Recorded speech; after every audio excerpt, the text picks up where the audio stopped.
પ્રકરણ 15 અહીં આવ્યા પછી શાર્દુલને કંઈક ને કંઈક ગાવાનું દિલ થઈ આવતું. પ્રથમ તો એ છુપો છુપો ગુંજારવ કરતો. માન સરોવર હંસો ઝીલન આયોજી. એ ભજન પંક્તિ એને પ્યારી હતી. કૂવામાંથી પાણી ખેંચતી વેળા એ ગાન એને વિરામ લેવડાવતું, સ્ફૂર્ણા દેતું. ખેંચાતી ગાગરને, ભુજાઓની પેશીઓને, બિંદુ બિંદુ રુધિરને, આખા દેહના રોમે રોમને તાલબદ્ધ છંદની રમતે ચડાવતું. જલભરણની ક્રિયા કવિતામય બની જતી. અમરબાઈનો તો નારી આત્મા હતો. કવિતાના સૂર એને જગ્યાની દિનચર્યા કરતાં વિશેષ ગમવા લાગ્યા. વાસિંદુ કરતી એ સાવણી પર શરીર ટેકવીને થંભી રહેતી. કૂવા કાંઠે જાણે કે સ્વરોની કૂપળો ફૂટતી. માન સરોવર હંસો ઝીલન આયોજી. પોતે પણ ઝીણા કંઠે ઝીલતી. માન સરોવર હંસો ઝીલન આયોજી. કૂવા કાંઠે વધુ પ્રબલ બોલ ફૂટતા. વસ્તી મેં રેના અબધૂત માંગીને ખાના જી. ઘર ઘર અલખ જગાના મેરે લાલ, લાલ મેં તો જોયું તખત પર જાગી.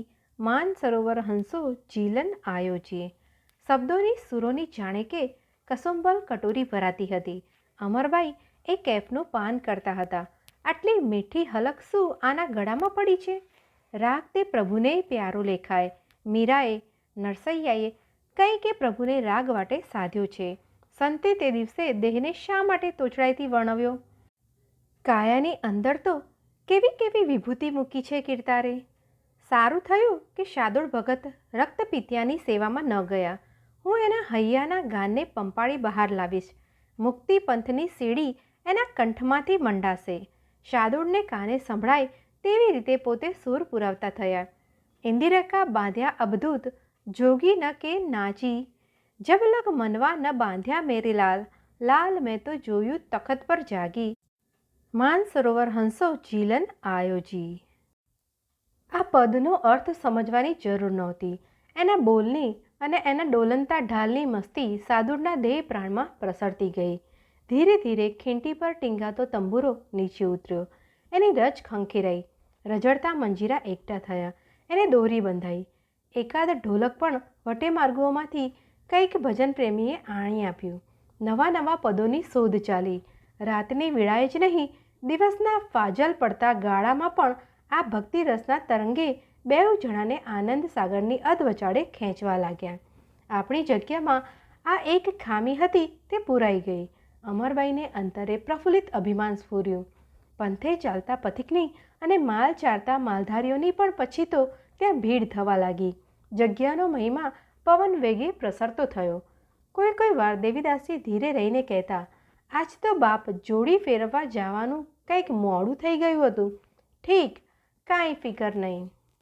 એમના અંદર ગયા પછી બંને જણાના મુખ પર કચવાટની રેખાઓ દોરાઈ જતી.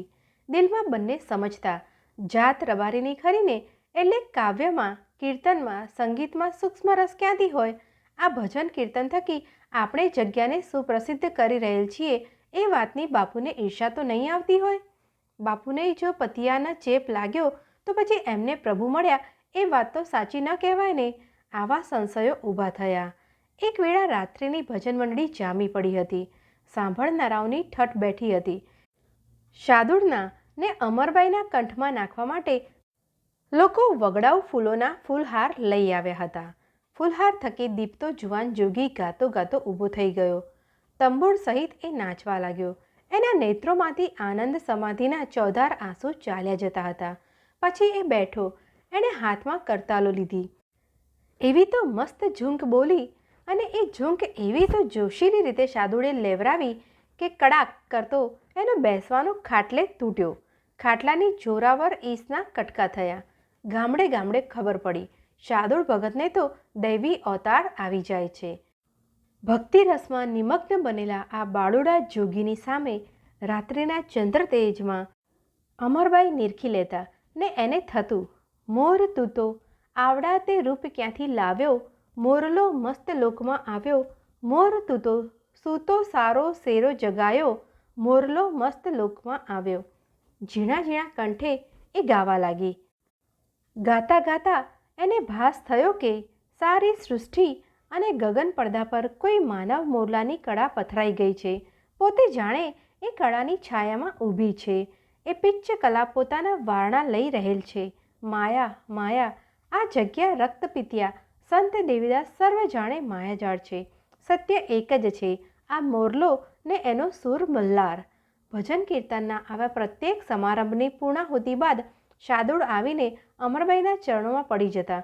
મારી નહીં પણ તમારી વિજય માળ છે આ, એમ કહીને એ પોતાના ગળામાં રોપાયેલી માળાને જોગણના ચરણોમાં ધરી દેતા.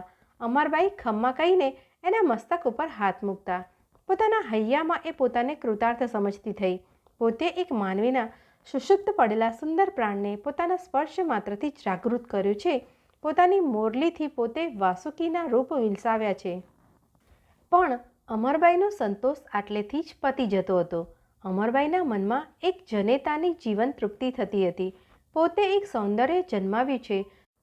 સંતાનનું ભૂખ્યું હૈયું એક માનસિક સંતાનનો પ્રસવ કરી શક્યું છે. એ હતો અમરબાઈનો આનંદ પોતાને ચરણે પડેલા શાર્દૂળ ઉપર. જ્યારે તે લડતી અને માથું પંપાળતી ત્યારે તેને ગર્વ, હર્ષ, સંતોષ તેમજ સમ્રાગી ભાવ એક જનેતાનો હતો. પણ શાર્દૂળ હતો પુરુષ. પુરુષને સ્ત્રી પ્રત્યે, પોતાની સમવય સ્ત્રી પ્રત્યે તો માવતરની માયા જાગે જ નહીં કદી, કે ન જાગે બાળક તરીકેનો હેત. એકવાર શાર્દૂળે બીજો પણ ખાટલો ભજનના અવતારમાં જોશ કરી ભાંગી નાખ્યો. પણ પછી તો લોકોને એક તમાશો થઈ, અલ્યા ભાઈ, શાર્દૂળ ભગત તો ખાટલા ભાંગે છે, હાલો હાલો જોવા, પારખા લેવા અને રોનક કરવા માટે લોકો વારંવાર ખાટલા ઢોલિયા લઈ આવતા થયા. વારંવાર શાર્દૂળની ભજન મસ્તીમાં આ તુફાને ચડી અમરબાઈને આ વસ્તુ અણગમતી થઈ. એકવાર રાતે શાર્દૂળ ભગત એક આણાત ગ્રામ્ય સ્ત્રીના કરિયાવરમાં મળેલ હિંગળોકીયો ઢોલિયો ભાંગીને એક ગામડેથી પાછા વળ્યા. અમરબાઈ ત્યારે સૂઈ ગયા હતા.